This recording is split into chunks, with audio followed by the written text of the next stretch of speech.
Baiklah semuanya, ini terjadi hampir 10 hari yang lalu. Saya sebenarnya mau membuat video tentang ini, tapi kalian tahu, hal-hal seperti ini terjadi begitu sering sampai-sampai saya sendiri tidak sempat membahas semuanya. 4 pria muslim ditangkap dalam serangkaian penggerebekan yang dilakukan di pinggiran kota Melbourne. Kalian tahu, kota yang paling layak huni, kota pantai, orang-orang keren, pesta, kafe, dan budaya kopi. Tidak lagi. Karena Australia sebagai negara barat memutuskan untuk, kalian tahu, membuka diri terhadap multikulturalisme. Berpikir bahwa semua budaya itu sama, kita semua setara, semuanya baik-baik saja. Itu semua hanya kesalahan orang kulit putih, apapun yang terjadi di abad sebelumnya. Jadi begitu orang-orang datang ke negara kita, mereka akan menjadi seperti kita. Dan itu tidak hanya terjadi di Melbourne, tentu saja Australia juga tidak sendirian dalam hal itu. Kita melihat masalah ini muncul di hampir setiap negara barat yang membuka diri untuk orang-orang dari budaya abad pertengahan, primitif, barbar, dan bermusuhan, yaitu Islam. Oke, jadi ya, itulah Melbourne. Dan mereka telah didakwa karena diduga memiliki dan menyebarkan propaganda ISIS. Ya, ISIS yang sama yang katanya Islam tidak ada hubungannya dengan ISIS. Lihat itu. Lihat itu. Lihat ini Bob. Sebenarnya bukan Bob. Lihat ini Ellie. Lihat ini Eril. Lihat ini. Kamu tahu karena mereka bilang Yahudi ada di balik segalanya. Lihat dia. Bukankah dia terlihat seperti orang Yahudi menurutmu? 4 pria ditangkap di Melbourne, teman-teman. Mereka tinggal di antara kita. Mereka tinggal di sekitar kalian. Dan saat ini, mereka sedang merencanakan untuk menyakiti kalian. Kalian keluar. Untuk, kalian tahu, hanya untuk nongkrong dengan teman-teman kalian. Semua keluarga keluar. Dan kemudian tiba-tiba, kalian dihabisi. Kenapa?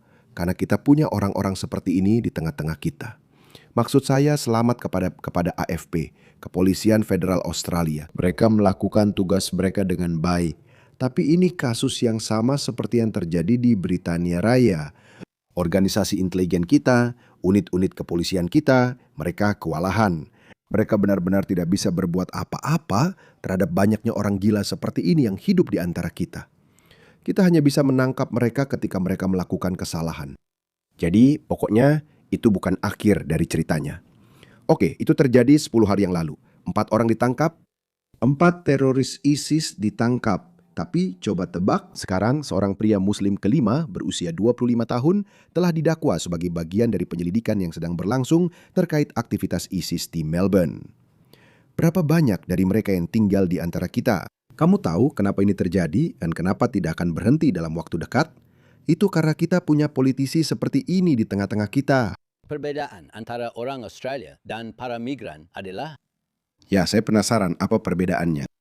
Kamu melihat ada perbedaan, tapi dia tidak bisa melihatnya. Dia sedang mabuk bir.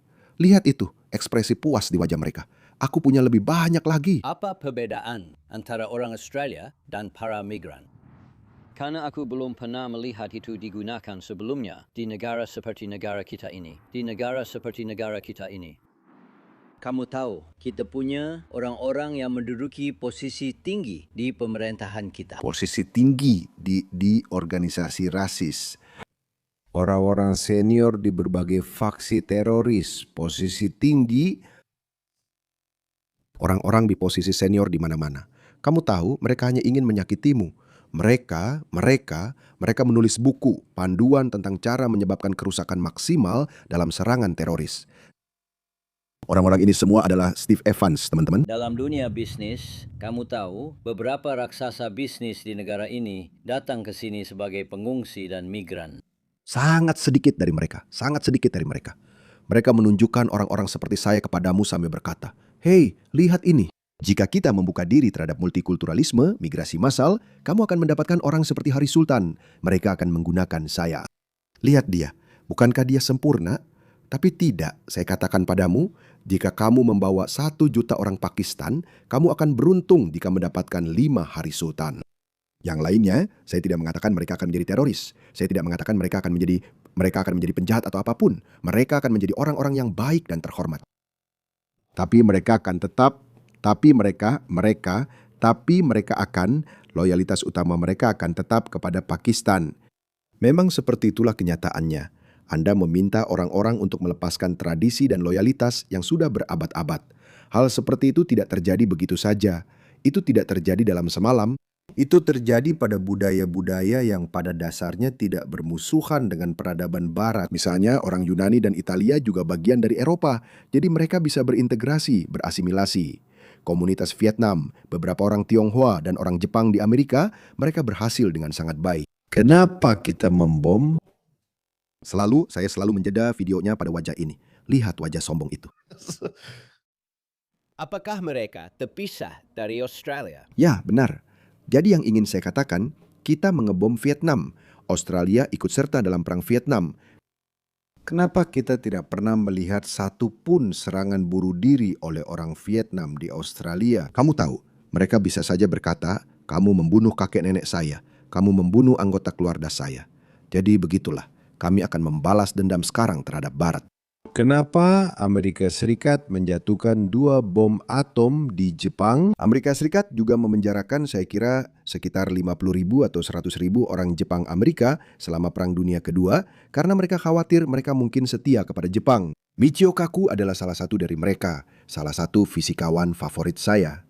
Kenapa kita tidak melihat serangan balasan dari orang-orang Jepang? Saya akan memberitahu Anda alasannya. Karena secara budaya, secara bawaan, mereka tidak memiliki kecenderungan untuk membenci Barat. Ada sesuatu dalam budaya mereka yang, lihat, jika kita sudah pindah ke Aresas atau ke Australia, maka kita harus setia kepada negara ini. Kita harus melupakan masa lalu. Sekarang, bisakah Muslim melakukan itu? Tentu saja tidak. Inilah mengapa Anda terus melihat ini berulang kali.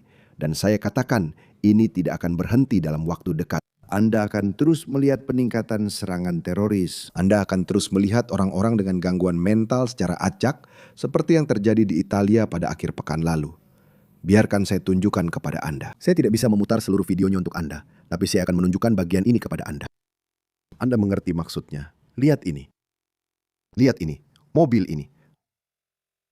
Langsung masuk dan menabrak semua orang ini. Oke? Semuanya terluka parah. Mobil itu terus melaju. Jadi pihak berwenang Italia telah mengumumkan bahwa serangan tabrak mobil kemarin di Modena dilakukan oleh Salim Al-Hodri, seorang Muslim. Tapi itu bukan kasus terorisme, melainkan karena masalah kesehatan mental. Kamu tahu, Tiongkok telah menyatakan Islamisme sebagai penyakit mental. Nah, kalau kamu mau bilang kepada kami bahwa orang-orang yang mengikuti ideologi Islam, yaitu Islamisme, mereka menghasilkan jumlah pasien gangguan mental yang jauh lebih besar dari semestinya. Jadi mungkin ada sesuatu yang salah dengan ideologi itu, tahu kan?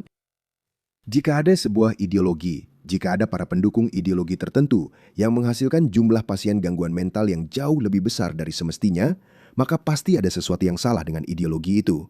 Tapi bagaimanapun juga, saya tidak tertarik. Saya yakin, kamu tidak tertarik dengan label-label ini. Apakah itu Islam, Islamisme, Islam radikal, Islam queer, gangguan mental, kesehatan mental, kamu tidak peduli.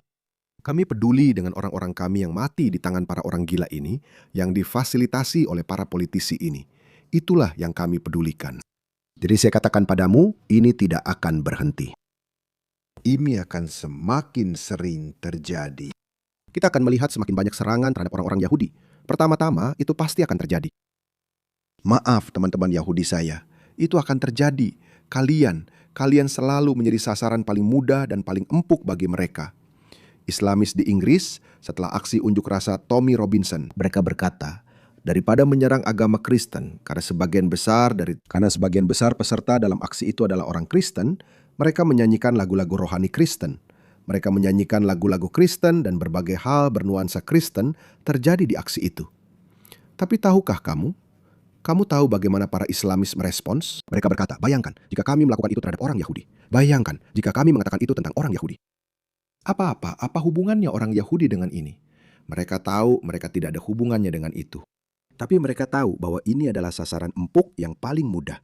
Jadi teman-teman dan saudara Yahudi yang saya hormati, mohon perhatikan hal itu. Para Islamis mereka selalu akan menargetkan kalian terlebih dahulu.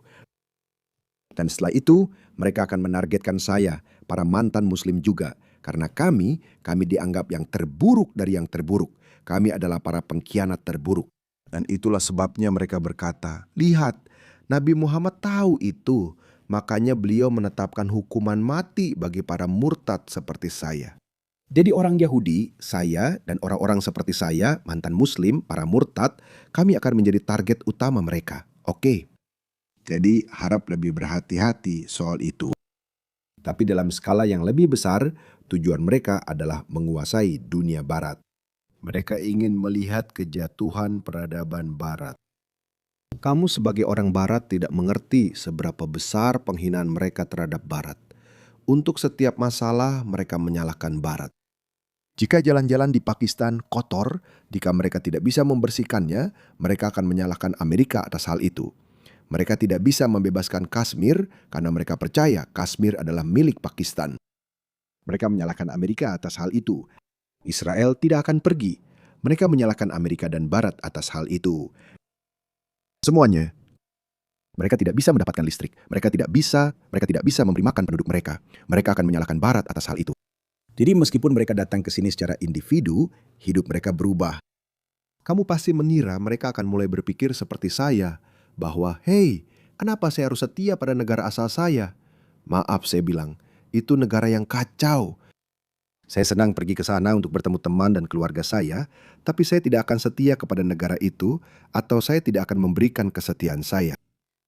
Untuk Pakistan, di atas kesetiaan saya pada Australia atau Amerika, dimanapun kamu tinggal, kamu pasti mengira mereka akan berpikir seperti itu. Kamu membayangkan begitu, tapi ternyata bukan begitu cara mereka berpikir. Ada sesuatu tentang otak manusia. Maaf, saya tidak tahu. Saya hanya mengamati itu. Saya juga mengamati hal itu di antara orang-orang India. Ya, ada beberapa budaya yang lebih baik dalam berintegrasi dan berasimilasi dibandingkan budaya lain. Dan orang India telah melakukannya dengan sangat baik, terutama generasi kedua dan ketiga. Tapi sekali lagi, saya pikir ada kelompok kiri, ada kelas Marxis kiri yang semakin berkembang di kalangan orang India yang juga menyalahkan Barat atas segala sesuatu di masa lalu. Misalnya kolonialisme, oke? Itu terjadi 80 tahun yang lalu. Kalian sudah merdeka selama 85, maksud saya 80 tahun. Ayo, lakukan yang terbaik. Tapi tidak, ada juga kelas orang India yang sedang muncul yang membenci Barat. Tapi saya punya harapan yang jauh lebih tinggi untuk komunitas India dibandingkan dengan Muslim. Muslim mereka hanya membenci Barat. Mereka sebenarnya dengan kekerasan ingin menaklukkan Barat. Mereka sendiri yang mengatakannya. Tapi saya tidak tahu kenapa kita terus mendatangkan mereka dan kenapa para politisi kita terus menjilat mereka. Sebenarnya mungkin itu alasannya mereka menjilat mereka. Dengar saja badut ini, dia bilang tidak perlu integrasi. Konsep imigrasi adalah orang-orang ketika mereka datang ke Australia ingin menjadi bagian dari Australia. Itulah yang diinginkan orang-orang. Dan saya tidak pernah menerima kata asimilasi. Saya tidak ingin orang-orang kehilangan jati diri mereka. Kata integrasi sudah lama digunakan sebagai bagian dari dialog multicultural. Dan memang seperti itulah, kita ingin orang-orang apa adanya. Saya tidak pernah setuju dengan konsep melting pot di mana seluruh identitasmu harus dilebur. Ya, seluruh identitasmu seolah-olah harus dilebur. Itu tidak penting. Itulah sebabnya mereka tetap mempertahankan identitas mereka, identitas Islam mereka, dan misi mereka adalah menegakkan syariah di seluruh dunia. Dan kehancuran sedikit demi sedikit. Itulah yang mereka lakukan. Saya mengerti bagaimana cara berpikir mereka. Jika Anda percaya, jika Anda pernah membaca Al-Quran, jika Anda pernah memahami seluruh doktrin Islam, jika Anda telah memahami karakter Muhammad, Anda akan mengerti mengapa mereka melakukan ini. Anda akan mengerti itu. Orang-orang yang telah membuka negara-negara kita ini tidak memiliki pengetahuan tentang Islam. Dan itu adalah kesombongan, keangkuhan, serta penolakan mereka untuk memahami. Apa yang sedang mereka hadapi adalah masalah utamanya. Jadi, bagaimanapun juga, keadaan mulai berubah, teman-teman. Ada gelombang besar patriotisme. Identitas baru, patriot barat sedang muncul. Kita harus menyatukan kekuatan kita. Kita harus menyatukan Barat sebagaimana Tommy Robinson mengatakannya. Ini bukan hanya menyatukan kerajaan, tapi menyatukan Barat.